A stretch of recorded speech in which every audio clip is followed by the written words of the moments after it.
Another day, another quick update na naman tayo mga ka-Franceth. Our topic for today is all about the latest ganap of our golden girl na si Francine Diaz. At this time, yung akala nyong tahimik lang lately, sunod-sunod pa lang endorsements ng ating golden girl na si Francine Diaz. Nito mga nakaraang araw, kapansin-pansin ang sunod-sunod na new endorsement ni Francine from her latest endorsement with Modes na talagang pinag-usapan online dahil sa kanyang fresh at confident aura hanggang sa isa na namang exciting brand na kanyang ini-endorse. And yes mga ka-Franceth, we're talking about Nivea. Recently, spotted si Chin sa BeautyCon 2026 by Watsons Philippines na ginanap sa SMX Convention Center, Manila, kung saan isa siya sa mga featured personalities ng event. At hindi lang basta appearance ito, talagang glow game is strong ang ating girl. Kasama rin niya dito ang actor na si Enchong D na nakasama niya sa mga segments at activities sa event.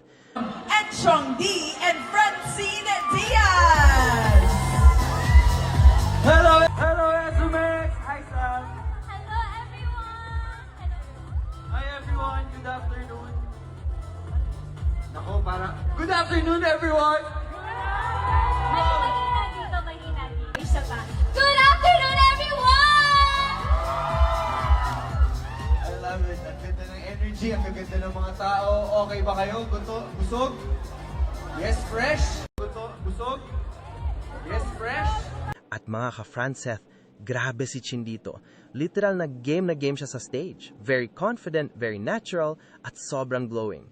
Makikita mo kung gaano siya ka-comfortable habang ginagawa ang activities. Walang arte, very light lang ang aura, pero ang lakas ng dating. At syempre, hindi rin nakaligtas sa mata ng fans ang isa sa pinaka-pinag-usapan, ang kanyang flawless underarms. Yes mga ka-Franceth, talagang todo flex si Chin ang kanyang kilikili. At in fairness, sobrang flawless, sobrang kinis at sobrang puti. Yung tipong mapapa, sana all ka na lang talaga. Oh my God, dagdag sa tigap ko to. Ako na magbibigay sa inyo. 1, 2, 3, underarm! Ganon. 5 seconds lang. Ganun pala yun. Dapat kunyari nag-ayos lang ng... Tapos pinapakita mo lang. Bukod sa kanyang visuals, kapansin-pansin din kung gaano siya ka-professional at ka-vibrant sa event. Sa bawat galaw niya, makikita mo na talagang she's enjoying the moment. Nakikipag-interact, nakikipagkulitan, at very present sa ginagawa niya. At yung chemistry niyo with Enchong D, very light, very comfortable, parang ang dali nilang panoorin together sa stage. At dahil dito, lalong napatunayan na si Chin na hindi lang basta maganda, kundi isa ring versatile at confident performer na kaya magdala ng sarili niya sa kahit anong klaseng event. From acting hanggang endorsements, talagang level up ang ating Golden Girl ngayong 2026. Kung hindi nyo na itatanong, kailan mo yun, kahapon, nabalitaan ko parang papataw tayo ng mga 50 degrees Celsius. Grabe. Pagdating ng summer. Paano ba tayo magiging fresh pagka ganun? Ang nagiging pagsubok natin talaga dito sa Pilipinas. Ay, Yung problem niya this summer, parang nasolusyonan na Kuya Enchong eh. Pakita natin. Ayan. This one is the Coolkick Extra Dry, negative 10 Celsius. Ganun kalamig yung mararamdaman Parang mo. aircon. Parang pa-aircon na yung feeling.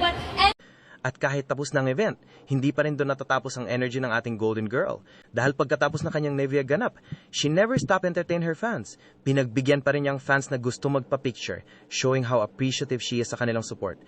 Makikita pa siya na patuloy na nakikipag-interact habang papasok na sa kanyang van. Grabe, walang kapaguran. At kung akala ninyo doon natatapos ang araw niya, think again. Dahil sa isang araw lang, 2 endorsements ang pinuntahan ni Chin. Draw walang pahinga ang ating Golden Girl. Fresh from her Nivea event, diretso naman si Chin sa birthday celebration ng kanyang ninang na si Vicky Bello. From work to personal celebration, talagang packed ang schedule niya pero dala pa rin niya ang kanyang grace at positive energy. At dito talaga natin makikita kung gaano ka-dedicated si Chin. From endorsements, events, hanggang sa pakikitungo niya sa fans, talagang all out ang ating Golden Girl. At dyan muna nagtatapos ang ating quick update for today mga ka-Franceth. Kung nag-enjoy kayo sa video na ito, huwag kalimutang mag-like, mag-comment at mag-share para mas marami pang fans ang makasabay sa latest ganap ni na Francine at Seth.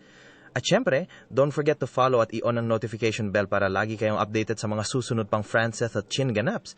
Hanggang sa susunod na update mga ka-Franceth.